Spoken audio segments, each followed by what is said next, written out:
की आज जवळपास तुमच्याकडे 35% महाराष्ट्रामध्ये बॅकलॉग आहे अनुसूचित जातीचा. मग हा जो बॅकलॉग आहे हा बॅकलॉग भरताना तुम्ही करा ना स्पेशल रिक्रुटमेंट ड्राईव्ह आणि लिहा त्याच्यामध्ये मातांग स्वीपर यांना प्राधान्य देण्यात येईल. कारण तुम्ही लिहा ना प्राधान्य देण्यात येईल. कारण हे मोस्ट तो निर्णय घ्या प्राधान्य देण्यासाठी काही प्रॉब्लेम नाही आहे, बरोबर आहे की नाही. पण जिथे गरीब समाजाचे जर काही महाराष्ट्र गरीब समाजाचे त्यांना तुम्ही काही काही ठिकाणी गरीब आहेत त्यांना घ्या, पण काही ठिकाणी जे आहेत यांना प्राधान्य द्या. अरे किमान तो तुम्ही अनुसूचित जर भराल 50-35% जो बाकी आहे तर हा जो वर्ग आहे प्राधान्यक्रमानं हा लागू शकतो, याला एम्प्लॉयमेंट मिळेल आहे की नाही. तर तुम्ही तो बॅकलॉग भरण्यासाठी आपण त्यांना म्हणत नाही. शेड्यूल कास्टचं शेड्यूल ट्राईबचं आरक्षण कायदा बनला होता. त्या आरक्षण कायद्यामध्ये काय झालं, यांनी VJ&Tला पदोन्नतीमध्ये आरक्षण देऊन टाकलं. समजलं, पदोन्नतीला VJ&Tला आरक्षण दिल्याबरोबर काही लोक कोर्टामध्ये गेले आणि त्यांचं कोर्टामध्ये काय म्हटलं की VJ&Tला कॉन्स्टिट्युशनल आरक्षण नाही आहे. हे महाराष्ट्र गव्हर्नमेंटचं आरक्षण आहे VJ&Tला, संविधानाचं नाही आहे. संविधानाचं कोणाला आहे, SC ST OBC, पण OBCला पदोन्नतीमध्ये नाही आहे. मग या VJ&Tला ना तर डायरेक्ट रिक्रुटमेंटमध्ये आहे ना पदोन्नती आहे. मग तुम्ही याला आरक्षण कसं दिलं पदोन्नतीमध्ये. या कारणास्तव त्याला हायकोर्टाने स्टे दिला आणि मग ते प्रकरण गेलं सुप्रीम कोर्टामध्ये. सुप्रीम कोर्टामध्ये पुन्हा पुष्टी जोडली की यांना ॲड्युकेट रिप्रेझेंटेशन आहे की नाही हे तुम्ही याचा डाटा द्या. अहो या सरकारकडे SCला ॲड्युकेट रिप्रेझेंटेशन पदोन्नतीला मिळालं की नाही याचा डाटाच नाही आहे. आणि याचा डाटा सुप्रीम कोर्टामध्ये न दिल्यामुळे तुमचं पदोन्नतीचं आरक्षण 9 वर्षापासून बंद आहे भाऊ. पदोन्नतीमधलं डाटाच नाही यांच्याकडे. आणि मला सांगा या डाटा नसल्यामुळे जर पदोन्नतीतलं आरक्षण थांबलेलं आहे मग हे कोणत्या डाटाच्या आधारावर उपवर्गीकरण करणार आहे. की उपवर्गीकरणाला बेसिकली आमचा विरोध नाही. हे बघा, पण कोणतं उपवर्गीकरण, जे सुप्रीम कोर्टानं जे डायरेक्शन दिलं त्याप्रमाणे तुम्ही करत असाल तर आठवले साहेबांनी किंवा प्रकाश आंबेडकरांनी जे समर्थन दिलं ते त्या उपवर्गीकरणाला दिलं. हे राज्य शासन ज्याप्रमाणे थातरू मात्र करून राहिलं त्या उपवर्गीकरणाला नाही आहे, हे तुम्ही लक्षात ठेवा. सुप्रीम कोर्टाने काय म्हटलं की तुम्ही प्रत्येक जातीच्या मागासलेपणाचा अभ्यास करा. तुम्हाला करायचं आहे ना उपवर्गीकरण, ठीक आहे.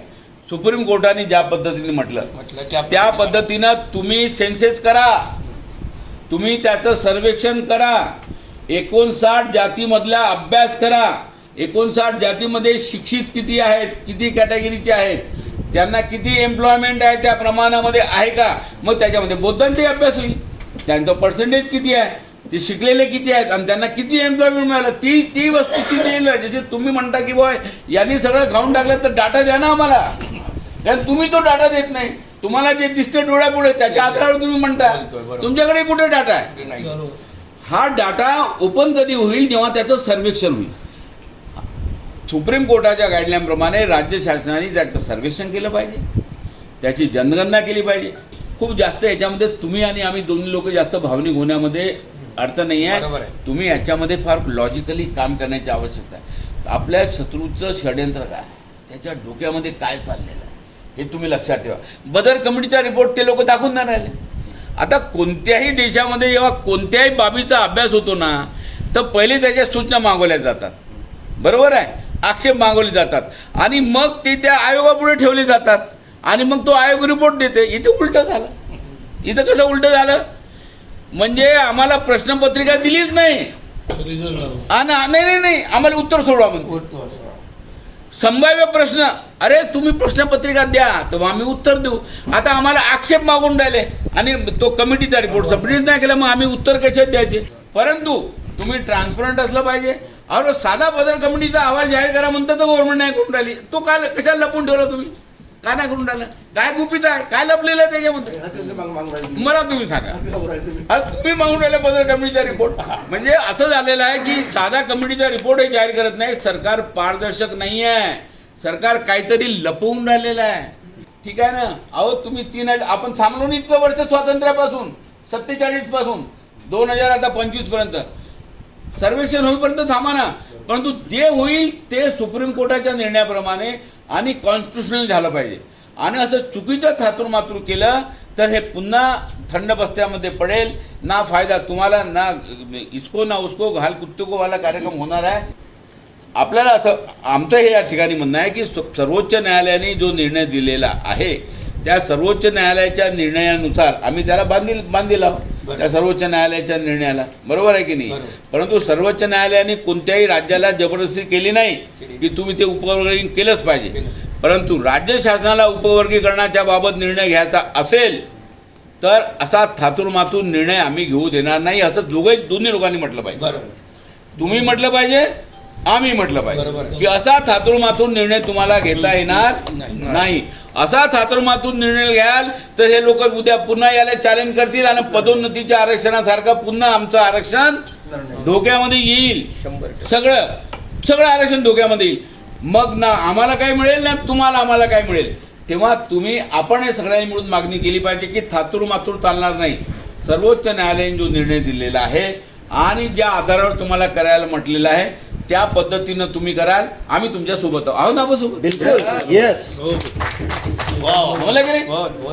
विजय एनटी हा सगळा वंचित वर्ग आहे, त्यांना संवैधानिक हक्क दिले म्हणून बाबासाहेब आंबेडकर हे आमचे संवैधानिक बाप आहेत आणि त्या बापाची आम्ही मुलं आहोत. हे मुलं या लोकांच्या भूलतापांना आणि षडयंत्राला आम्ही बळी पडणार नाही ही दृष्टी डोळ्यापुढे ठेवून जात वेगवेगळी असली तरी बाप आमचा एक आहे आणि म्हणून आम्ही सगळे लेकर आहोत.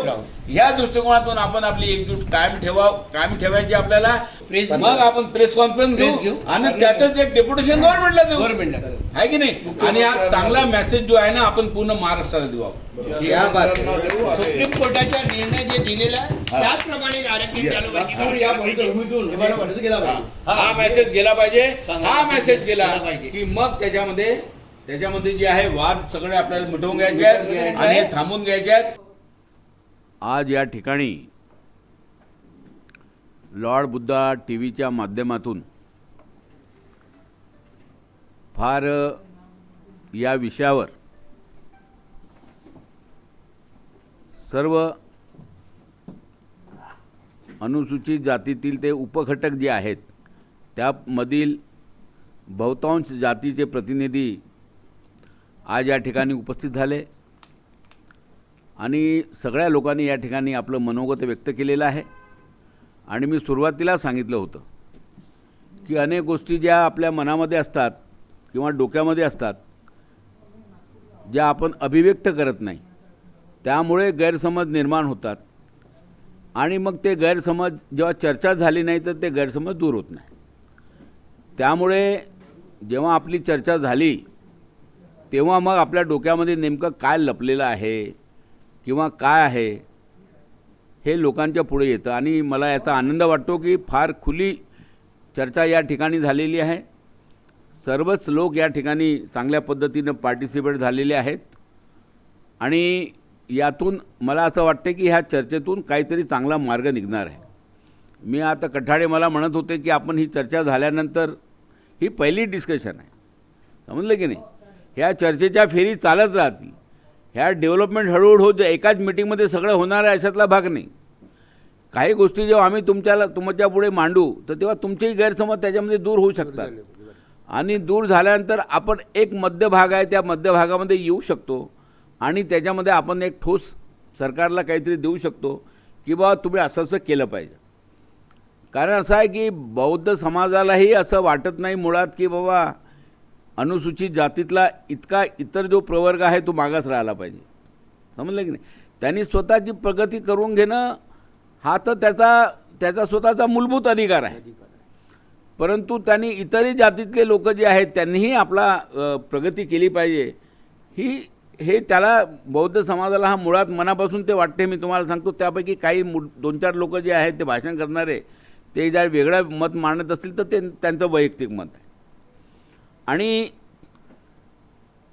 जे सुरुवातीला माझ्याबद्दल जे काही मत मांडण्यात आलेलं आहे त्याचा 2 वाक्यामध्ये मी खुलासा करेल म्हणजे जेणेकरून आपल्याला त्याचे गैरसमज होऊ नयेत. आमचे मित्र बिहाडे साहेबांनी सांगितलं की मी स्पेशल रिक्रुटमेंट ड्राईव्ह जेव्हा विद्यापीठामध्ये जेव्हा डेप्युटी रजिस्ट्रार ॲडमिनिस्ट्रेशन होतो जेव्हा 2004-05ला स्पेशल रिक्रुटमेंट ड्राईव्ह झाला. सुशीलकुमार शिंदे महाराष्ट्राचे मुख्यमंत्री होते आणि त्यावेळेस जो स्पेशल रिक्रुटमेंट ड्राईव्ह झाला तो मी इम्प्लिमेंट केला नागपूर विद्यापीठामध्ये आणि तो ड्राईव्ह इतका सक्सेस झाला की महाराष्ट्रात नाही तर पूर्ण देशामध्ये नागपूर विद्यापीठ हे असं विद्यापीठ होते की ज्यांनी सर्व वर्गातील टीचिंग नॉन टीचिंगमधील अनुशेष 100% आम्ही त्यावेळेस मी भरला. कारण 10 लोकांनी पिटिशन फाईल केल्या होत्या त्या रिझर्वेशनच्या जाहिरातीच्या विरुद्ध हायकोर्टामध्ये. त्या सगळ्या पिटिशन मी खारिज केल्या आणि 100% अनुशेष जो आहे नागपूर विद्यापीठामध्ये त्यावेळेस भरला. आले होते BI माझ्याकडे. तर ते क्लास 3ची पोस्ट होती. आता त्या क्लास 3च्या पोस्टमध्ये काय होतं की आमच्या विद्यापीठाने मॅनेजमेंट काउन्सिलला निर्णय घेतला होता की विद्यापीठामध्ये जे 15 वर्षापासून डेली वेजेसवर जे लोक काम करतात क्लास 3 आणि क्लास 4च्या पोस्टमध्ये त्यांना घ्यायचं. कारण त्यांची प्रायोरिटी पहिली आहे, कारण ते 15 वर्षापासून काम करून राहिले आपल्या इथे. बाहेरच्या लोकांना स्पेशल रिक्रुटमेंट ड्राईव्हमध्ये घ्यायचं नाही जरी ते असले, पहिले यांना घ्या कारण हे 15 वर्षापासून काम करून राहिले. म्हणून क्लास 3 आणि क्लास 4मध्ये माझे स्वतःच्या नातेवाईकांना मी घेऊ शकलो नाही. म्हणजे माझा एक रिलेटिव्ह नागपूर विद्यापीठात लागला नाही. मी रजिस्ट्रार असताना ना माझे भाऊ लागले, ना माझी बहीण लागली, ना कोणी नातेवाईक नाही लागले. कारण माझी प्रायोरिटी काय होती की आता विद्यापीठामध्ये 15 वर्ष जे लोक काम करून राहिले त्यांना आपल्याला घ्यायचं आहे. तर तिथे आता हे डेली वेजेसवर जे लोक पूर्वी लागले विद्यापीठामध्ये ते काय मी नाही लावले, पण जे लोक तिथे होते ते लोक लावत गेले.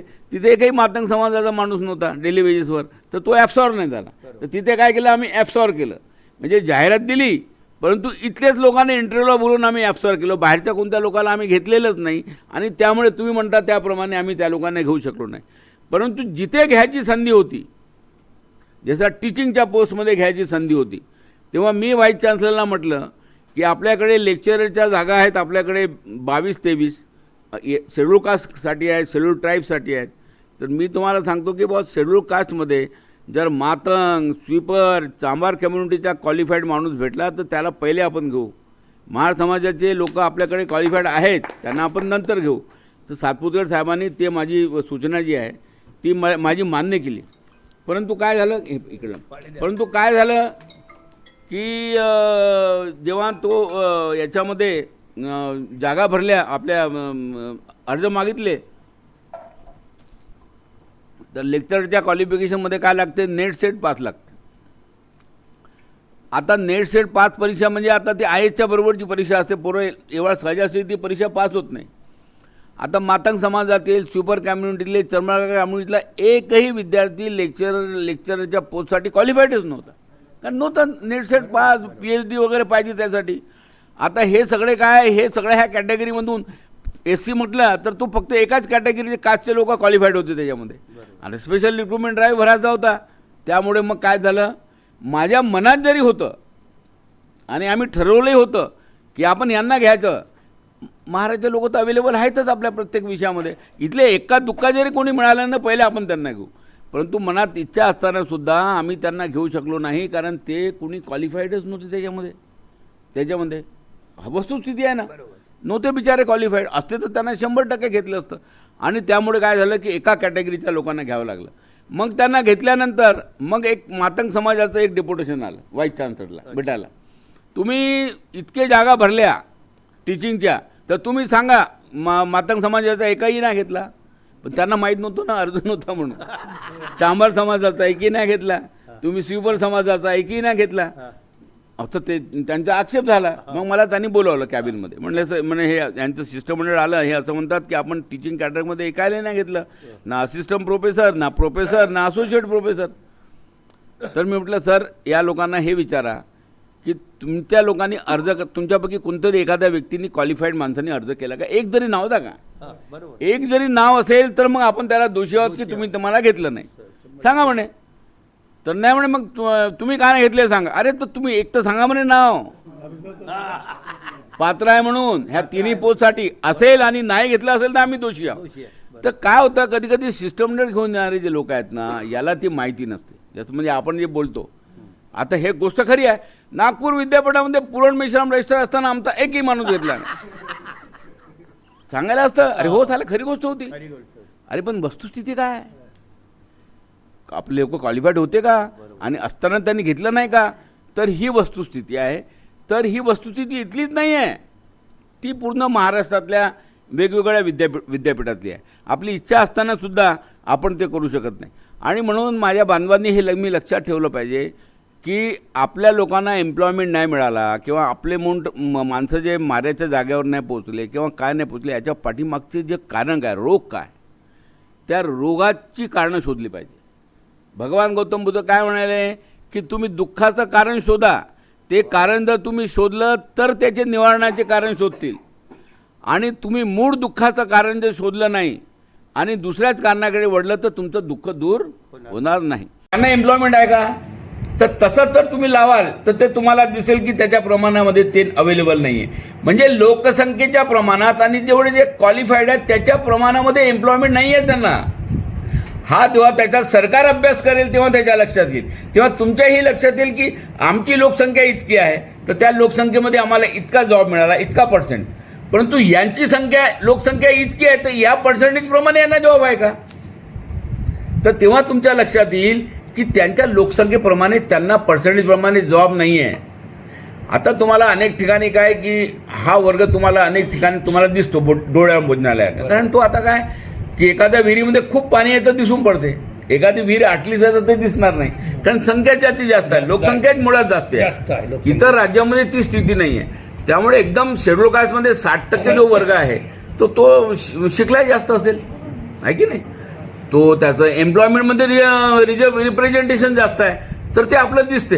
पण त्या मनानं आपली लोकसंख्या फार कमी आहे तर त्या तुलनेमध्ये तो मोठा दिसेल तुम्हाला, त्या तुलनेमध्ये तो तुम्हाला मोठा दिसेल. तर त्याच्या पाठीमागचं ते कारण आहे. आणि म्हणून मूळ जे कारण आहे ना ते आपण हे शोधलं पाहिजे की आज अनुसूचित जातीसाठी जे स्पेशल कंपोनंट प्लॅन आहे, जे बजेट अनुसूचित जातीसाठी सरकार करतं, ते पूर्णच्या पूर्ण बजेट जे आहे ते पूर्ण शेड्यूल कास्टसाठी खर्च करतं का. बजेट, आपल्या बजेटचा 70% पैसा सरकार इतर योजनांमध्ये ट्रान्सफर करतं, डायव्हर्ट करतं. आता हे जे त्यांनी महिला योजना आणली ना पैसे टाकायचे, म्हणजे आपला पैसा तिकडे करून राहिले. आपली लढाई काय असली पाहिजे की शेड्यूल कास्टचा पैसा आहे ना, मग तुम्ही मातंगासाठी खर्च करा, स्वीपरसाठी खर्च, कोणासाठी खर्च करा, पण करा तर शेड्यूल कास्टसाठी खर्च. ती मुख्य लढाई आहे, त्यासाठी आपण लढत नाही. आणि म्हणून मागासवर्गीय असण्याचे कारण जी आहेत ना ती ही आहेत. तुम्ही बार्टीच्या ठिकाणी आरटी काढलं, हरकत नाही. आरटीचं बजेट का कमी केलं तुम्ही. आरटीचं जे बजेट आहे ते तुम्ही सरकारला विचारलं पाहिजे. आरटीचं बजेट जर इतकं होतं तर ह्या आरटीच्या बजेटमध्ये तुम्ही पूर्णच्या पूर्ण पैसा आरटीसाठी खर्च का नाही केला. आरटीसाठी जेव्हा मातंग समाजासाठी बनलेली आहे आरटी, तर ह्या मातंग समाजासाठी जर आरटी बनलेली आहे तर बार्टीवर इतका पैसा खर्च होत असेल तर आरटीवर तुम्ही खर्च करा. कारण बार्टीला पैसा आम्ही देत नाही, शासन देतं. आरटीला पैसा कोण देतं, मग शासन जर तेवढा पैसा देतं तर मग आरटीनी त्या मातंग समाजासाठी जर आरटी बनली आहे तर मग जेवढं तुम्ही बजेट देता तेवढा तुम्ही खर्च का करत नाही, आपण शासनाला विचारलं पाहिजे. आणि म्हणून अण्णाभाऊ साठे महामंडळाला तेच म्हणतो. मग काय सुरू झालं आपलं, महात्मा ज्योतिबा फुले महामंडळ हे विशिष्ट जातीला आर्थिक देतं म्हणून आपण सुरू केलं अण्णाभाऊ साठे महामंडळ. मग अण्णाभाऊ साठे महामंडळ सुरू केलं ना, ठीक आहे. किती बजेट दिलं तुम्ही, मग ते बजेट तुम्ही अण्णाभाऊ साठेचं बजेट मातंग समाजाच्या लोकांना एम्प्लॉयमेंट देण्यासाठी किती बजेट खर्च केलं विचारा तुम्ही त्यांना. मी तुम्हाला सांगतो बजेट मंजूर केलं त्याच्या 15%च्या वर यांनी खर्चच केलेले नाही आहे आपल्या अण्णाभाऊ साठे यांनी. तर हे मुळात कारण कोणते आहेत अप्रगतीचे आपले, ते शोधले पाहिजे आपण. कारण ही जबाबदारी शासनाची आहे. अरे सुरू केलेत ना अण्णाभाऊ साठे महामंडळ, मग तुम्ही पूर्ण बजेट आमच्या उद्योगधंद्यासाठी का नाही खर्च करत. 15% खर्च करता तुम्ही. एसटी साठी जेवढं बजेट आहे आम्हाला खर्च करत नाही, त्यासाठी खर्च करता. जेवढ्या शासकीय शाळा होता, महाविद्यालय होते, तुमचे इंजिनिअरिंग कॉलेजेस होते, तिथे फक्त आरक्षण आहे. आता तुम्हाला सांगतो 50% पेक्षा जास्त इंजिनिअरिंग कॉलेज जे आहेत ना, गव्हर्नमेंट कॉलेज त्यांनी बंद केलेले आहेत. कारण प्रायव्हेट इंजिनिअरिंग कॉलेज सुरू आहेत. आणि मातंगांना, स्वीपरांना, चांबारांना, महारांना इंजिनिअरिंग कॉलेजमध्ये, मेडिकल कॉलेजमध्ये ऍडमिशन कुठे मिळेल, गव्हर्नमेंटमध्ये मिळेल. प्रायव्हेटमध्ये गेल्या तर त्याला पैसे भरावे लागतील, आहे की नाही. तर हे कॉलेजेस टिकले पाहिजे किंवा टिकले नाही पाहिजे तर लोकसंख्येप्रमाणे ते वाढले पाहिजे. जर ते वाढतील तर आम्हाला तिथे जागा मिळतील, आहे की नाही. तुम्हाला सांगतो महाराष्ट्रामध्ये 2000 नंतर एकही नवीन इंजिनिअरिंग कॉलेज नाही, एकही नवीन मेडिकल कॉलेज नाही, एकही नवीन शासकीय, उलट बंद करून राहिलेत. मग हे जर नवीन इंजिनिअरिंग कॉलेज गव्हर्नमेंट ओपनच करत नसेल, मेडिकल कॉलेज सुरूच करत नसेल, तर मला सांगा मातंगच्या मुलांनी ॲडमिशन कुठे घ्यायची, महाराजच्या मुलांनी नोकरी ॲडमिशन कुठे घ्यायची. कारण एम्प्लॉयमेंटच तुम्हाला नाही, तुम्हाला तिथे जागाच नाही आहेत आणि प्रायव्हेटमध्ये तुम्ही ॲडमिशन घेऊ शकत नाही. मग आपण मागणी केली पाहिजे की तुम्ही प्रायव्हेट इंजिनिअरिंग कॉलेज, शासकीय इंजिनिअरिंग कॉलेज सुरू करा, तुम्ही खाजगी मेडिकल कॉलेज, आपले गव्हर्नमेंट मेडिकल कॉलेज सुरू केला. तर हे मूळ कारण आहे आपले लोक डॉक्टर न होण्याचं. हा मार कम्युनिटीतला माणूस काय नाही मिळालं नाही इथे ॲडमिशन गव्हर्नमेंट इंजिनिअरिंगमध्ये, तर तो जाते प्रायव्हेटमध्ये आपला, तो जाते प्रायव्हेटमध्ये आपला. माझा मुलगा जे आहे ना, एका माझ्या मित्रांनी सूचना केली की बाबा माझा मुलगा आता ओपनमध्ये करू शकतो, तर मी बिलकुल रिझर्वेशन घेत नाही. माझा मुलगा न्यूयॉर्कमध्ये IIT खडगपूरमधून झाला, ओपनमधून झाला आणि तो आता न्यूयॉर्कमध्ये MS केलं, तो ॲमेझॉनमध्ये काम करतो, 2 कोटीचं पॅकेज आहे त्याला. आता हा वर्ग इतकाही सक्षम झालेला आहे की तो प्रायव्हेट सेक्टरमध्ये पुढे जातो. त्याला माहिती आहे इथे मला एम्प्लॉयमेंट जागाच निघून राहिल्या 2000 पासून, 2010 पासून एम्प्लॉयमेंटच नाही होऊन राहिलं ना महाराष्ट्रामध्ये, नाही भारतामध्ये. मग हा वर्ग तर सगळ्यात मोठ्या प्रमाणात मी शिकलाय इन कम्पॅरेटिव्हली. मग हा वर्ग सरकारीच नोकऱ्यावर अवलंबून नाही आहे. हा वर्ग काय करतो, मग आता इथे मिळू शकत नाही, मग हा प्रायव्हेटमध्ये जातो, मग खाजगी क्षेत्रामध्ये आपलं एम्प्लॉयमेंट दाखवतो, IITमधून जातो, इकडे जातो, तिकडे जातो. कारण हा पूर्ण आरक्षणावर अवलंबून नाही आहे. आपण इतर वर्गाने ही तयारी केली पाहिजे की जसा हा वर्ग जो आहे आता खाजगी, कारण सरकारी नोकऱ्याचं जेव्हा खाजगीकरण होऊन राहिलेलं आहे, तर खाजगीकरणामध्ये जाण्यामध्ये आपण सक्षम राहिलं पाहिजे. मग तुम्ही जेव्हा सरकारला प्रश्न उपस्थित करता की आम्हाला पूर्ण नोकऱ्या मिळत नाही, आम्हाला एम्प्लॉयमेंट मिळत नाही, मग ते सरकार तर उपाययोजना करत नाही, हे सगळं बजेट आपलं कमी करून राहिले. अरे तुम्हाला काय मिळत नाही, कारण तुमच्या नोकऱ्या यांनी खाल्ल्या. तुम्हाला ॲडमिशन काय मिळत नाही की तुमच्या यांनी खाल्लं. मूळ कारण जे आहे, मूळ दुखणं, त्याच्यावर औषध शोधत नाही, त्याच्यावर औषध शोधलं पाहिजे. ती कारणं दूर करत नाही आणि ती कारणं न दूर करता तुम्हाला हे सांगतात की तुमचं यांच्यामुळे बिघडलेलं आहे. अरे ठीक आहे ना, मग तुम्ही ओबीसी हा वर्ग गरीब होता, तर ओबीसीमध्ये महार होता का, बौद्ध होता का, नाही होता. त्याच्याशी आमची कॉम्पिटिशन होते का, तरी त्यांना आरक्षण मिळून राहिलं की नाही. 10% आरक्षण तुम्ही आता ब्राह्मण गरीबाला देऊन राहिले, EWSच्या नावाखाली देऊन राहिले की नाही. मग तिथे आम्ही होतो का. म्हणजे यांची नाही प्रगती झाली त्यालाही महाराज जबाबदार आहे, ओबीसीची प्रगती नाही झाली त्यालाही महाराज जबाबदार आहे, आणि VGNTची प्रगती नाही झाली त्यालाही तोच जबाबदार आहे. म्हणजे सगळीकडे तोच जबाबदार आहे, कारण तो शिकला आहे म्हणून. असं नाही होत. त्याचं मुख्य कारण आहे की शासनाची नियत ओबीसीचं संरक्षण करणारी आहे का, शासनाची नियत VGNTचं संरक्षण करणारी आहे की शासनाची नियत जी आहे, जो काय मागासवर्गीय, गरीब, दलित, शोषित, पीडित आहे त्यांच्यासाठी तो किती बजेट खर्च करतो आहे. आणि ह्या सगळ्या गोष्टी पाहायला पाहिजे. तर तुमच्या लक्षात येईल की जो वंचित समाज आहे महाराष्ट्रातला, देशाचा, त्याच्या कल्याणासाठी, विकासासाठी जो स्पेशल कंपोनंट प्लॅन आहे SC STचा, त्याच्यावर एक तर गव्हर्नमेंट बजेट देत नाही, आणि गव्हर्नमेंट बजेट देतं तर 100% पैसा खर्च करत नाही, इतर योजनांना डायव्हर्ट करतो. हे त्याच्या पाठीमागचं मुख्य कारण आहे. हे आम्ही या ठिकाणी लक्षात ठेवलं पाहिजे.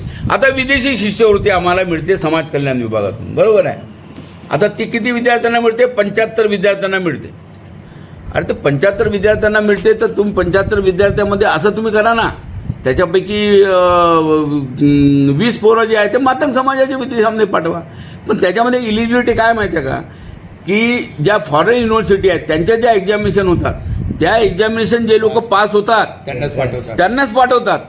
तर आम्ही जेव्हा त्यांना म्हटलं की तुम्ही यांना का नाही पाठवत मातंगांना, तर म्हणे त्यांचे अर्ज येतात, परंतु त्यांच्या जेव्हा टेस्ट होतात, न्यूयॉर्क युनिव्हर्सिटी असेल इकडे, त्या परीक्षा पास झालं तरच तो पोरं इलिजिबल होते विदेशी स्कॉलरशिपसाठी. तिथे पोरं पास होत नाही. मग तुम्ही तर झाले 75 पोरं पाठवतात, तर हे 75 पोरं एकाच कॅटेगरीचे जातात. हा होतो गैरसमज.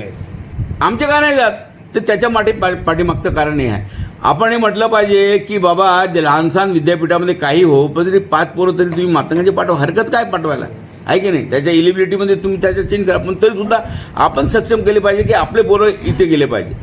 दुसरं कारण ते तुम्ही सांगितलं ना, ते इतकं महत्त्वाचं आहे. तुम्हाला सांगतो की ही लाडेपागे कमिटी आली सुपर कम्युनिटीमध्ये. मला तुम्हाला कारण सांगतो बरं का, तुम्ही समजून घेतली.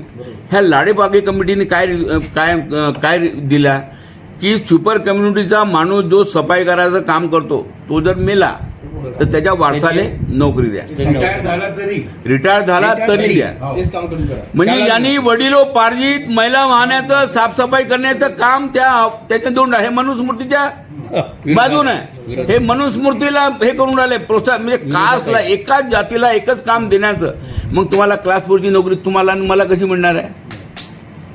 सुपर कम्युनिटीची साधी नोकरी सफाई करायची सुद्धा हे इतर कॅटेगरीला मिळू शकत नाही, कारण लाडेपागे कमिटीने म्हटलं यांनाच द्या, ठोकून दिलं काम त्यांच्यावर की तुम्हीच करायचं आहे. आणि मग काय झालं की सुपर कम्युनिटीला वाटते की साला कोणती नोकरी मिळो की नाही मिळो, माझा बाप औजीचं काम करते ना, तो मेला झाला तरी माझा पोराला ही नोकरी 100% मिळेल. तो काले पोराला शिकवते हो, तो बिलकुलच शिकवत नाही पोरांना, हे तुम्हाला सांगतो. आणि म्हणून त्याच्या अप्रगतीचं कारण ते झालेलं आहे. कारण दुसरे आर्थिक धंदे जे आहेत ना ते आपले सुरू झाले आहेत. आपण आपलं काय केलं, चर्मकार समाजाने त्याचं दुकान होतं चपला जोड्याचं. अरे बाबा माझं दुकान आहे ना, सेट आहे ना, तू चल माझं झालं तर तू बस. त्यांना एम्प्लॉयमेंट पैसा मिळत होता, पैसा मिळून झाला थोडा बहुत प्रमाणात का होईना, खुश. तो पोराला शिकून ना राहिला. आणि आपणही काय केलं, आपला तबला पेटी बँड बाजा आहे ना आपल्याला, मिळते ना एम्प्लॉयमेंट. बाबासाहेबांनी त्या कम्युनिटीला तुम्ही आपले धंदे सोडा, इकडे वीर आणि तिकडे शिक्षण, इकडे मर नाही तर तिकडे शिक्षण घे, असा दोनच पर्याय ठेवले होते बाबासाहेबांनी. म्हणून हा समाज काय झाला, शिकल्याशिवाय पर्यायच नव्हता ना. पण बाकी याच्यामध्ये काय केलं की बाकी आपण सोडलंच नाही, बाकी एम्प्लॉयमेंटचे साधनं आपले कायम ठेवले, म्हणून आपण शिक्षणाकडे लक्ष दिलं नाही. हे मुळात कारण लक्षात ठेवा. मूळ कारण जे आहे ते लाडेपागे कमिटी हे सगळ्या गोष्टीचं आहे. तर आपल्या मानसिकतेमध्ये आपल्याला आमूलाग्र बदल करावा लागेल. ही कारणं जी आहेत ते मुळात मागासवर्गीयपणाची ती आपण शोधली पाहिजे. आपण शिक्षित का नाही झालो याची कारणं काय आहेत ती आपण मुळात शोधली पाहिजे. आणि ह्या मूळ कारण जे आहे म्हणजे कॅन्सरचं मूळ इंजेक्शन जे आहेत ह्या रोगाचं हे आपण शोधून त्याप्रमाणे मार्ग काढला पाहिजे. आणि त्या पद्धतीने जर आपण केलं तर मला वाटते, आता हे म्हणतात बटेंगे तो कटेंगे, कोणी मग काढला ह्या दिवसांनी त्यांनी नारा काढला बटेंगे तो कटेंगे आणि हमको बांट रे, म्हणजे आम्ही आता म्हणतो की झाले हम बटेंगे तो कटेंगे. हे बरोबर आहे. तुमच्यामध्ये वर्गीकरण करणं म्हणजे बटेंगे तो कटेंगे. त्यांना माहित आहे ही जमात जी आहे ही एकीकृत राहिली, एकजूट राहिली तर उद्या निवडणुकीमध्ये एकजूट राहू शकते. उद्या जिल्हा परिषद, महानगरपालिका, विधानसभा, विधान परिषद कुठेही ही 13% यांचं पर्सेंटेज कुठे गेलेलेच नाही. हे डिसाइडिंग फॅक्टर होऊ शकते. यांना बाटा, यांना कापा आणि कटलं तर मग तुमचा जो राज्य सत्तेमधला जो वाटा आहे तो रिप्रेझेंटेशन कमी होऊन जायचं. म्हणजे ते तिकडे हिंदूंना सांगतात बटेंगे तो कटेंगे ना, आम्हाला बटवायचं काम करून राहिले. तर त्यामुळे यांचं धोरण जे आहे ते तुम्ही या दृष्टिकोनातून लक्षात ठेवलं पाहिजे की काय यांचं धोरण आहे.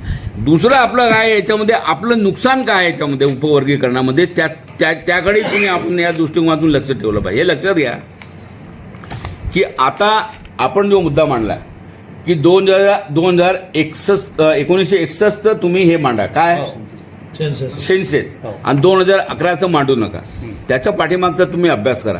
हे जेव्हा 1961ला जेव्हा जनगणना झाली होती ना तर त्यावेळेस काय झालं, एकदम 56ला बाबासाहेबांनी धमरांद केलं आणि लोकांच्या अंगामध्ये म्हणजे बौद्ध धर्माची इतकी मानसिकता होती की ज्यावेळेस जनगणना झाली एकदम 61ला लोकांनी महाराज लिहिलं नाही. म्हणजे तुम्हाला जी संख्या कमी वाटते ना त्याचं कारण तुम्ही लक्षून घ्या.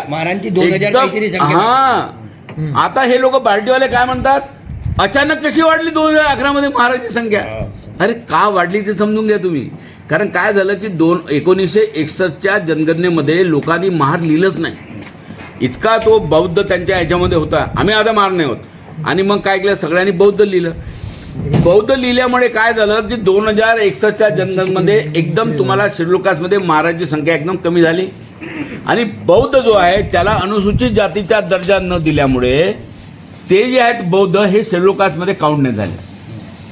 नंतर हे महाराष्ट्रामध्ये बौद्धांना अनुसूचित जातीचा दर्जा दिला, नंतर दिला, पण त्या 1961च्या सेन्ससमध्ये नव्हता. त्यामुळे काय झालं की 1961च्या सेन्ससमध्ये तुम्हाला महाराजची संख्या एकदम कमी वाटेल, कारण तिथला भाग जो बौद्धामध्ये विभाजित झाला होता. आणि तुम्ही त्यावेळेस सगळ्यांनी मातंगच सांगितलं, त्यावेळेस फार कमी धर्मांतरित बौद्ध होते, त्यामुळे तुमची संख्या एकदम मोठी वाढली होती. हा हे महाराजची संख्या 2011 मध्ये काय झालं, काहीतरी दाखवलं. हा 2011च्या जनगणनेमध्ये काय झालं की झालं हे गडबड होऊन राहिली याच्यामध्ये. मग काय केलं, 2011च्या जनगणनेमध्ये आम्ही लोकांनी, बौद्ध लोकांनी काय केलं, जातीच्या कॉलम मध्ये महार लिहिलं आणि धर्माच्या कॉलम मध्ये बौद्ध लिहिलं. आणि हा हे केले नाही, त्याच्यामुळे अरे बोलू द्या. अनुसूचित जातीच्या संख्येमध्ये बरोबर वाढ झाली. नाही आणि ते करणं यासाठी आवश्यक होतं, कारण त्याच्यानंतर गव्हर्नमेंटनी GR काढला होता की जे नवबौद्ध आहेत ते जे पूर्वाश्रमी जे महार असतील तर त्यांना अनुसूचित जातीच्या सगळ्या सवलती लागू राहतील. तर त्यामुळे मग आता प्रोटेक्शन होतं. त्यामुळे 2011 मध्ये त्यांना पूर्वाश्रमीची जात लिहिणं आवश्यकच होतं जनगणनेमध्ये. नाही, नंतर मंडल आयुक्त ते आपल्याला लागून होतं. नंतर मग 2011 मध्ये मग इकडे यांनी महार लिहिलं, आणि रिलिजनमध्ये धर्म लिहिलं. तर त्यामुळे तुम्हाला एकदम संख्या 2011च्या सेन्ससमध्ये महाराजची संख्या वाढलेली तुम्हाला दिसेल. आणि मग तुमची त्या प्रोफेशनलमध्ये वाढलेली संख्या जी आहे ती तुम्हाला त्याच्यामध्ये कम्पॅरिझिव्हली कमी दिसते. तर मूळ कारण जे आहे ना ते हे आहे. आता काय झालंय की आता बदर कमिटीचा रिपोर्ट हे लोक एक्सपोज का नाही करून राहिले, कारण बदर कमिटीने जो आपला रिपोर्ट जो दिलेला आहे तो रिपोर्ट जो दिलेला आहे तो त्यांनी दिलेला आहे आपल्या 2011च्या सेन्सेस प्रमाणे. अच्छा. आणि 2011च्या सेन्सेस प्रमाणे अनुसूचित जाती म्हणजे महार कम्युनिटीची संख्या जी आहे त्या 13% मध्ये 60% आहे. 60%. तर त्याला जे रिझर्वेशन जे येईल ते जवळपास 7.83% येणार आहे. आणि हा जो आपला मातंग वर्ग आहे त्याची जी संख्या जी दाखवली आहे ती 24,88,000 दाखवलेलं आहे. तर त्याचं जे पर्सेंटेज जे येऊन राहिलेलं आहे ते 2.43% राहिलं. म्हणजे बघा, उद्या उपवर्गीकरण झालं 2011च्या सेन्सेस प्रमाणे तर तुम्हाला मिळतील 2.43. आता मला तुम्ही सांगा 13% मध्ये तुम्हाला फायदा आहे की 2.43 मध्ये तुम्हाला फायदा आहे. आणि उद्या हे सगळं यांनी करून टाकलं समजा आणि परवा बोंबलत बसले तुम्ही, तर त्याचा काही उपाय नाही आहे. हे तुम्हाला सांगतो की पंजाबमध्ये आणि बाकी ठिकाणी जे उपवर्गीकरण झालं ना त्याच्यामध्ये संख्या सम आहे. त्या पंजाबमध्ये 2च वर्ग केले त्यांनी, A आणि B. तर त्याच्यामध्ये काय केलं, वाल्मिकी समाजाला आणि मजबी समाजाला 25% रिझर्वेशन दिलं आणि बाकी सगळ्या समाजाला मिळून 25 दिलं. 25 फिगर आहे तो. माला मादगीमध्ये काय केलं, त्यांची संख्या सारखीच आहे, तशी इथली स्थिती नाही आहे. तुमची संख्या जर महाराजच्या बरोबर राहिली असती ना तर तुम्हाला उपवर्गीकरण फायद्याचं राहिलं असतं, कारण तेवढ्या प्रमाणात तुम्हाला त्याचा फायदा मिळतो. पण इथे काय तुमची संख्या तुम्ही मायक्रो आहात त्याच्यामध्ये. जरी बौद्धाच्या नंतर जरी तुम्ही असले तरी सुद्धा तुम्ही जर 2011च्या सेन्सेस वरून पाहिले तर त्याच्यामध्ये तुम्हाला 2.43 मिळतो. आता मला तुम्ही सांगा, एकदा जर यांनी असं SCचं बायफर्केशन करून टाकलं म्हणजे 8% देऊन टाकले महारांना, 2% देऊन टाकले तुम्हाला मातंगांना आणि नंतर 1.13% ते चर्मकारांना आणि उर्वरित वाल्यांना इथे 1.35 आहेत. तिथे आपलं हे जे पर्सेंटेज आहे पर्सेंटेज प्रमाणे आपल्याला किती जागा आपल्याला वाटायला येतील. किमान 13% जागा राहतील तर किमान 1 जागा 2 जागा 3 जागा आपल्या वाटायला येऊ शकतात. तर त्यामुळे कोणत्याही कॅटेगरीचा माणूस आला तर त्याला तो ते मिळू शकतो. उद्या जर सेपरेट रिझर्वेशन मागितलं, आता लेक्चररसाठी आपल्याकडे माणसंच अवेलेबल नाहीत, तुम्ही दिलं सेपरेट रिझर्वेशन तर झालं, ती जागा कुंजली, ती जागा कोणालाच नाही मिळणार. आता सगळा मार्ग अवेलेबल आहे तर ते मिळू शकते.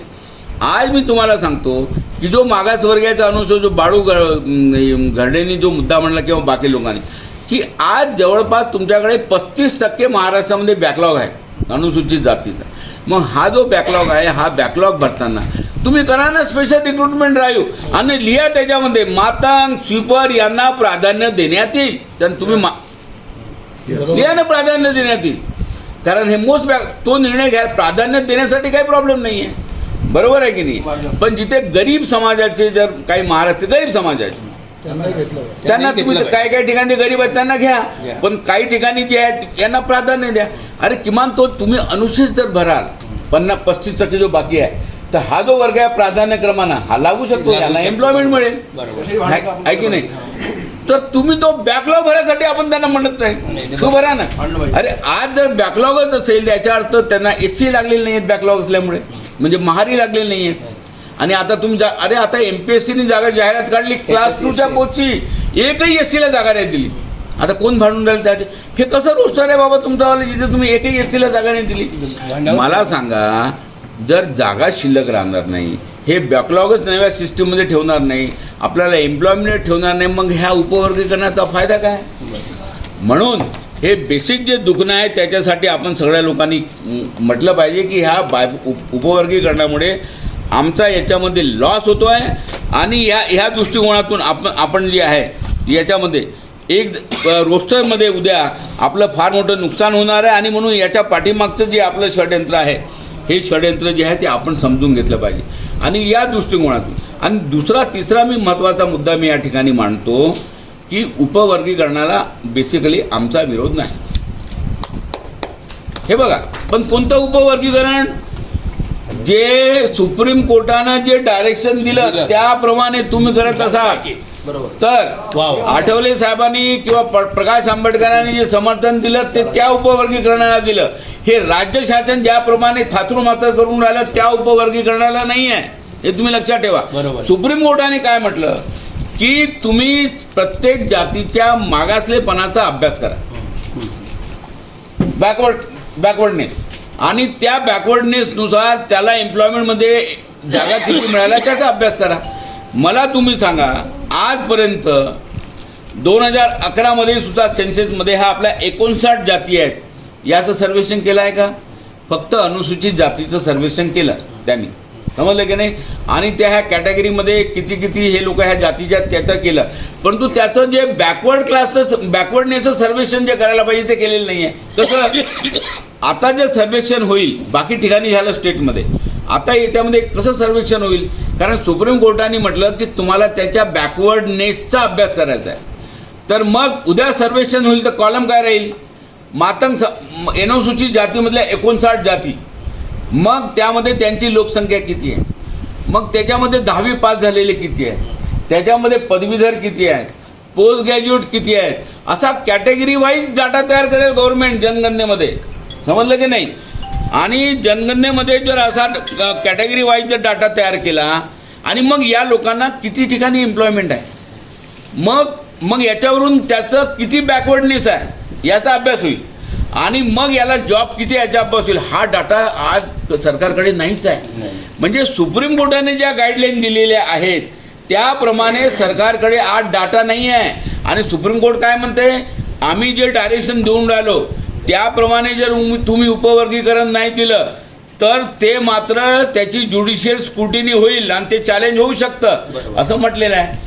आणि मग तुमच्याकडे जर तो डाटाच अवेलेबल नाही आहे आणि बदर कमिटीने सुद्धा बसून आपला तो अहवाल तयार केला, त्याने काही डाटा तयार केला का नाही. आणि हे पहिल्यांदा आपल्याकडे होऊन राहिलं, बाकी स्टेटमध्ये ऑलरेडी डाटा त्यांच्याकडे उपलब्ध होता, त्यामुळे त्यांना सोयीचं होतं ते. आपल्याकडे डाटा उपलब्ध नाही. शेड्यूल कास्टचं, शेड्यूल ट्राईबचं आरक्षण कायदा बनला होता, त्या आरक्षण कायद्यामध्ये काय झालं, यांनी VJ&Tला पदोन्नतीमध्ये आरक्षण देऊन टाकलं, समजलं. पदोन्नतीला VJ&Tला आरक्षण दिल्याबरोबर काही लोक कोर्टामध्ये गेले आणि त्यांचं कोर्टामध्ये काय म्हटलं की VJ&Tला कॉन्स्टिट्युशनल आरक्षण नाही आहे. हे महाराष्ट्र गव्हर्नमेंटचं आरक्षण आहे VJ&Tला, संविधानाचं नाही आहे. संविधानाचं कोणाला आहे? SC ST OBC, पण OBCला पदोन्नतीमध्ये नाही आहे. मग या VJ&Tला ना तर डायरेक्ट रिक्रुटमेंटमध्ये आहे ना पदोन्नती आहे. मग तुम्ही याला आरक्षण कसं दिलं पदोन्नतीमध्ये? या कारणास्तव त्याला हायकोर्टाने स्टे दिला आणि मग ते प्रकरण गेलं सुप्रीम कोर्टामध्ये. सुप्रीम कोर्टामध्ये पुन्हा पुष्टी जोडली की यांना ॲड्युकेट रिप्रेझेंटेशन आहे की नाही हे तुम्ही याचा डाटा द्या. अहो, या सरकारकडे SCला ॲड्युकेट रिप्रेझेंटेशन पदोन्नतीला मिळालं की नाही याचा डाटाच नाही आहे. आणि याचा डाटा सुप्रीम कोर्टामध्ये न दिल्यामुळे तुमचं पदोन्नतीचं आरक्षण 9 वर्षापासून बंद आहे भाऊ. पदोन्नतीमधलं डाटाच नाही यांच्याकडे. आणि मला सांगा, या डाटा नसल्यामुळे जर पदोन्नतीतलं आरक्षण थांबलेलं आहे मग हे कोणत्या डाटाच्या आधारावर उपवर्गीकरण करणार आहे मला सांगा. हे कोणताही डाटा नसताना उपवर्गीकरण थातूरमातूर करतील, एखाद्या लोकाला कोर्टात पाठवतील आणि पूर्ण SCचं रिझर्वेशन आहे, पुन्हा न्यायालयामध्ये यांच्या चक्रव्यूहामध्ये फसवण्याचं हे षडयंत्र आहे. आम्ही लक्षात ठेवलं पाहिजे. आणि म्हणून तुमची आमची सगळ्यांची ही मागणी असली पाहिजे. तुम्हाला करायचं आहे ना उपवर्गीकरण, ठीक आहे. सुप्रीम कोर्टाने ज्या पद्धतीने म्हटलं त्या पद्धतीनं तुम्ही सेन्सेस करा, तुम्ही त्याचं सर्वेक्षण करा, 59 जातीमधला अभ्यास करा. 59 जातीमध्ये शिक्षित किती आहेत, किती कॅटेगरीचे आहेत, त्यांना किती एम्प्लॉयमेंट आहे त्या प्रमाणामध्ये आहे का. मग त्याच्यामध्ये बौद्धांचे अभ्यास होईल, त्यांचं पर्सेंटेज किती आहे, ते शिकलेले किती आहेत आणि त्यांना किती एम्प्लॉयमेंट मिळालं, ती वस्तू किती येईल. जसे तुम्ही म्हणता की बॉय यांनी सगळं खाऊन टाकलं तर डाटा द्या ना आम्हाला, कारण तुम्ही तो डाटा देत नाही. तुम्हाला जे दिसते डोळ्यापुढे त्याच्या आधारावर तुम्ही म्हणता, तुमच्याकडे कुठे डाटा आहे. हा डाटा ओपन कधी होईल, जेव्हा त्याचं सर्वेक्षण होईल. सुप्रीम कोर्टाच्या गाईडलाईनप्रमाणे राज्य शासनाने त्याचं सर्वेक्षण केलं पाहिजे, त्याची जनगणना केली पाहिजे. ठीक आहे ना. अहो तुम्ही आपण थांबलो नाही इतकं वर्ष स्वातंत्र्यापासून, 47 पासून 2025 पर्यंत सर्वेक्षण होईपर्यंत थांबा ना. परंतु जे होईल ते सुप्रीम कोर्टाच्या निर्णयाप्रमाणे आणि कॉन्स्टिट्युशनल झालं पाहिजे. आणि असं चुकीचं थातूरमातूर केलं तर हे पुन्हा थंड बस्त्यामध्ये पडेल.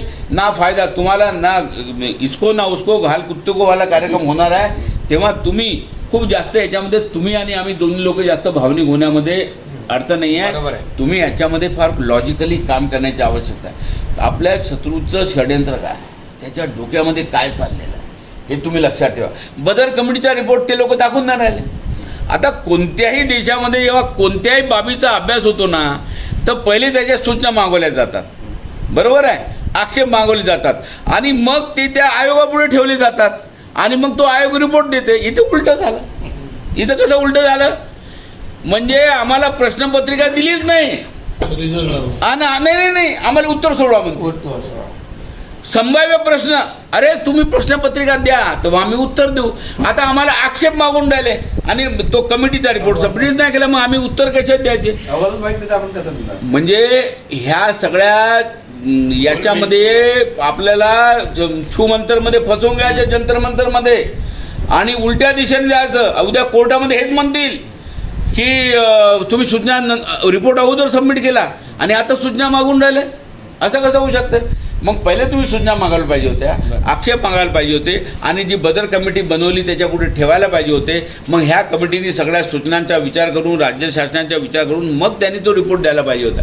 पहिले रिपोर्ट दिला म्हणजे त्या दिवशी मी भाषण म्हटलं, पहिले लग्न केलं आणि पहिले पोरबारा केले आणि नंतर लग्न करून राहिले. ह्याचा उलट्या दिशेने सरकार चाललेलं आहे. तेव्हा तुम्ही लक्षात ठेवलं पाहिजे की या इश्यूमध्ये खूप भावनिक होऊन चालणार नाही आहे. तर सरकारने संसदीय पद्धतीनं, संवैधानिक पद्धतीनं आणि सर्वोच्च न्यायालयाने दिलेल्या निर्णयानुसार तुम्ही पहिले सर्वेक्षण करा, तुम्ही जनगणना करा आणि मग त्याचा तो अभ्यास करा. कारण अभ्यास करून त्याच्याबद्दल आयोग नेमा आणि नंतर मग हा पूर्ण डाटा लोकांपुढे येऊ द्या ना. आणि लोकांपुढे येऊ देऊन मग त्या आधारावर तुम्ही लोक उपवर्गीकरण करा. ते सगळ्यांना पटलं पाहिजे की मग आम्हाला ते पूर्णपणे माहीत असेल खरंच आमची प्रगती यांच्या तुलनेत जास्त झालेली आहे. तयार होतील ना. म्हणजे कोणाचा विरोध. आज काय डोळे बंद करून, डोळे आंधळेपणाने आपल्याला हे अशा पद्धतीचे उपवर्गीकरण हे लोक मान्य करतात आणि आपण लोक फक्त डोळे बंद करून आपण ह्या सगळ्या गोष्टी ॲक्सेप्ट करतोय. आणि म्हणून ह्या सगळ्या बाबीचा विचार करता एकंदरीत शासनाचं जे धोरण आहे ते डोळ्यापुढे ठेवून आपण मागणी केली पाहिजे. आजच्या बैठकीमध्ये आपल्याला असं आमचं हे या ठिकाणी म्हणणं आहे की सर्वोच्च न्यायालयाने जो निर्णय दिलेला आहे त्या सर्वोच्च न्यायालयाच्या निर्णयानुसार आम्ही त्याला बांधील त्या सर्वोच्च न्यायालयाच्या निर्णयाला, बरोबर आहे की नाही. परंतु सर्वोच्च न्यायालयाने कोणत्याही राज्याला जबरदस्ती केली नाही की तुम्ही ते उपवर्गीकरण केलंच पाहिजे. परंतु राज्य शासनाला उपवर्गीकरणाच्या बाबत निर्णय घ्यायचा असेल तर असा थातूरमातून निर्णय आम्ही घेऊ देणार नाही, असं दोन्ही लोकांनी म्हटलं पाहिजे. तुम्ही म्हटलं पाहिजे, आम्ही म्हटलं पाहिजे की असा थातूरमातून निर्णय तुम्हाला घेता येणार नाही. असा थातूरमातून निर्णय घ्याल तर हे लोक उद्या पुन्हा याला चॅलेंज करतील आणि पदोन्नतीच्या आरक्षणासारखं पुन्हा आमचं आरक्षण धोक्यामध्ये येईल. सगळं आरक्षण धोक्यामध्ये येईल. मग ना आम्हाला काय मिळेल ना तुम्हाला आम्हाला काय मिळेल. तेव्हा तुम्ही आपण हे सगळ्यांनी मिळून मागणी केली पाहिजे की थातूर मातूर चालणार नाही. सर्वोच्च न्यायालयाने जो निर्णय दिलेला आहे आणि ज्या आधारावर तुम्हाला करायला म्हटलेलं आहे त्या पद्धतीनं तुम्ही कराल. आम्ही तुमच्या सोबत आहोत ना आपण सोबत बिलकुल येस. आम्हाला की नाही आमच्या सोबत आहोत. परंतु तुम्ही ट्रान्सपरंट असलं पाहिजे. अरे साधा बदल कमिटीचा अहवाल जाहीर करा म्हणतात तर गव्हर्नमेंट नाही करून राहिली. तो काय कशाला लपून ठेवला तुम्ही. काय नाही करून राहिलं. काय गुपित आहे काय लपलेलं आहे त्याच्यामध्ये मला तुम्ही सांगा.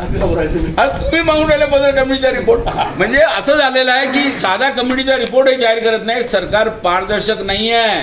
सरकार काहीतरी लपवून राहिलेलं आहे. सरकार ओपन नाही आहे. आणि जे सरकार डोळे बंद करून आहे त्याला तुम्ही म्हणता की आमच्याकडे मायबाप लक्ष द्या. हे डोळ्यावर पाटी बनलेली आहे. जसं न्याय व्यवस्थेमध्ये ते डोळ्यात पाटी राहते डोळ्यात काळी पट्टी राहते आणि हातामध्ये तराजू राहते. तर तुम्ही ते काळी पट्टी बांधलेली आहे आणि त्या तराजूमध्ये तुम्ही स्वतःला न्याय मागून राहिले असा मिळणार नाही आहे तो. आणि म्हणून आपण ह्या दोन्ही लोक एका बाजूने सहमत आहोत की सर्वोच्च न्यायालय सांख्यिकी डाटा तयार केला पाहिजे. 59 जातीचा तुम्ही सगळा अभ्यास करा सर्वेक्षण करा डाटा आमच्या समोर ठेवा आणि लोकांना किती जबाब आहे आणि हे सगळं आल्यानंतर आम्ही त्या बाजूने राहू आणि अशा पद्धतीने आपण सरकारला दोन्ही मिळून मागणी करू. काय चुकलं का त्याच्यामध्ये आहे की नाही.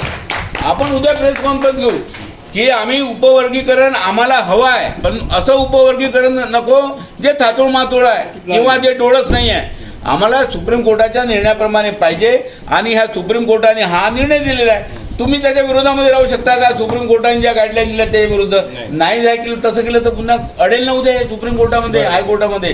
तेव्हा आपण सगळ्यांनी मिळून हे मागणी केली पाहिजे की हे उपवर्गीकरण जे आहे ते त्या पद्धतीने करा. सर्वेक्षण करा डाटा आणा ट्रान्सपरंट राहा आणि तो रिपोर्ट येऊ द्या. आणि तो रिपोर्ट आल्यानंतर लोकांची सुनावणी घ्या आक्षेप मागवा आणि त्यानंतर व्यवस्थित जसं तुम्ही मंडल कमिशन लागू केलं ना अभ्यास केला ना पूर्ण देशामध्ये एवढ्या जातीचा. मग त्याचा बॅकवर्डनेसचा अभ्यास केला आणि मग बॅकवर्डनेसचा अभ्यास करून कोणत्या जाती मागास आहेत त्या लोकांना तुम्ही दिले ना. तसा मंडल कमिशन प्रमाणे महाराष्ट्रामध्ये तुम्ही आता पहिल्यांदा जर आम्हाला देऊन राहिले तर आयोग बनवा ना त्याचा अभ्यास करा ना सगळा. आणि मग अभ्यास सुरुवात इतकं वर्ष आम्ही थांबलो स्वातंत्र्यानंतर आम्ही 5 वर्ष थांबून आम्ही काय फरक पडते तेवढं काय होऊन राहिलं. तेवढ्या काळामध्ये तुम्ही मागासवर्गाच्या अनुच्छेद भरा. तुम्ही मातंग आणि या लोकांना त्या जाहिरातीमध्ये लिहा यांना प्राधान्य देण्यात येईल. बरोबर आहे की नाही. तुम्ही आमचं बजेट पूर्ण एसटीचा खर्च करा. तुम्ही आरटीला जे बजेट देतात ते पूर्ण खर्च करा. तुम्ही त्या महामंडळाला बजेट चर्मकार महामंडळ केलं पुनर्जीवन करा त्याला द्या. याच्यासाठी सगळे मिळून मांडू आपण याच्यासाठी सगळे मिळून संयुक्त आंदोलन करू आपण तयार आहोत. कारण बिमारी इतकी अडलेली आहे आणि आम्ही मागू अण्णाभाऊ साठे महामंडळाला इतकं बजेट त्यांच्या लोकसंख्येप्रमाणे द्या. बरोबर त्यांच्या लोकसंख्येप्रमाणे त्याचं बजेट. बार्टीला त्याच्या लोकसंख्येप्रमाणे द्या. आरटीला त्याच्या लोकसंख्येप्रमाणे द्या. विजयंती वसंतराव साठे महामंडळ आहे त्याला त्याच्या लोकसंख्येप्रमाणे द्या. चर्मकार समाजाचं जे महामंडळ आहे त्याच्या लोकसंख्येप्रमाणे द्या आणि ते पूर्ण त्यांच्यावर खर्च करा. ते दुसऱ्याकडे डायव्हर्ट नका करू. ही आपली कॉमन मागणी असली पाहिजे. तेव्हा सगळ्या लोकांचा विकास होईल. तेव्हा लोकांचा उद्धार होऊ शकेल त्याच्यामध्ये. आणि हा पूर्ण बॅकलॉग येतो तुम्ही भरा पूर्ण यांना प्राधान्य द्या.